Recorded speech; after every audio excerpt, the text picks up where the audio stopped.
உடல் நலத்தையும் மனநலத்தையும் மட்டுமத்தையும் இங்கே பேசணும். இந்த ரெண்டும் பேசினாலே அரசியல் இருக்காதாங்க. அதனால் அரசியல் பற்றி நான் பேசலை, வெளியே எங்களுக்கு சொல்லலாம். இங்கே இந்த இடம் பேர் என்ன, மகராஜ்ன்றவர் வாழ்ந்த இடமா. இந்த வாழ்ந்த இடத்துல நமக்கு பார்த்திங்கன்னா பாருங்கள், நமக்கு சூரிய ஒளி வர்ற மாதிரி எந்த அழகாக இந்த இடத்தை அமைத்திருக்கிறார்கள். நான் ஏற்கனவே சொன்ன மாதிரி மரியாதைக்குரிய பாரத பிரதமர் அவர்கள் டிசம்பர் 21 உலக தியான தினமாக அறிவித்திருக்கிறார். விவேகானந்தர் சொன்னார், இந்த நாடு பல நாடுகளுக்கு கொடை கொடுக்கக்கூடிய செல்வத்தை பெற்றது என்று. அது வெறும் செல்வம் என்பது பணமோ தங்கமோ இல்லை, நம்ம நாட்டின் பழக்க வழக்கங்கள்.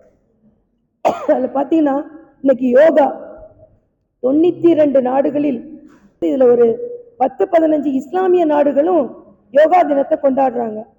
அந்த மாதிரி இப்போ இந்த தியான தினம் என்பது உலக அமைதி வேண்டும் என்றால் உடல் அமைதி வேணும், உடல் நலம் பேணப்பட்டால் உலக நலம் பேணப்படும்.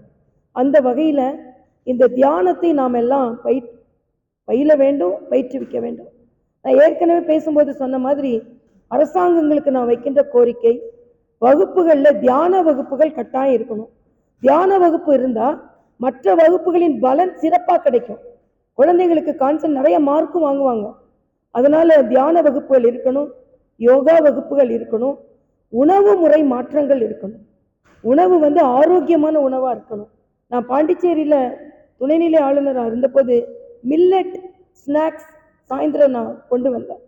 குழந்தைங்க அசதியாக இருக்கிறதுனால சாயந்தர நேரம் மில்லட்டில் செஞ்ச பிஸ்கெட்டுகள், மில்லட்டில் செஞ்ச லட்டுகள் அவர்களுக்கு கொடுக்கப்பட்டது. காலையில் பால் கொடுக்கப்பட்டது. ஆக குழந்தைகளுக்கு கொடுக்கின்ற உணவு முறைகளையும் நாம் மாற்ற வேண்டும். அதே மாதிரி குழந்தைகளுக்கு கொடுக்கின்ற சத்துணவில் கூட இதே மாதிரி ஆரோக்கியத்தோடு கூடிய உணவு முறை மாற்றங்களை, வாழ்வியல் முறை மாற்றங்களை கொண்டு வருகின்ற விற்பனர்களிடம் ஆலோசனை பெற்று, இப்போ குருஜி போன்றவர்களின் ஆலோசனை பெற்றால் குழந்தைகளுக்கு இன்னும் எது நமக்கு நல்லதுன்னு கிடைக்கும், அதை குழந்தைகளுக்கு கொடுக்க வேண்டும். மதிய உணவு கொடுக்கும் பொழுது, காலை உணவு கொடுக்கும் பொழுது அவர்களுக்கு வாழ்வியலில் மனநலம் உடல் நலம் பேணுகின்ற உணவு முறையும் கொடுக்க வேண்டும். நான் ஏற்கனவே சொன்ன மாதிரி தியான யோகா வகுப்புகளை பயிற்சி கல்வியில் கொண்டு வர வேண்டும் என்று சொன்ன உடனே, நம்ம நாட்டு பழக்கத்தை கொண்டு வரணும்னு சொன்ன உடனே எதையோ இவர்கள் கல்வியில் புகுத்துகிறார்கள் அப்படின்னு ஒரு பேர் வந்துடக்கூடாது. தயவு செய்து நம்ம நாட்டில் உள்ள நல்லதை கல்வி நிலையில் கொண்டு வர வேண்டும். புதிய கல்விக் கொள்கை அதைத்தான் சொல்கிறது என்பதை நான் தெரிவித்துக் கொள்கிறேன். தம்பி, நான் என்ன சொன்னேன்?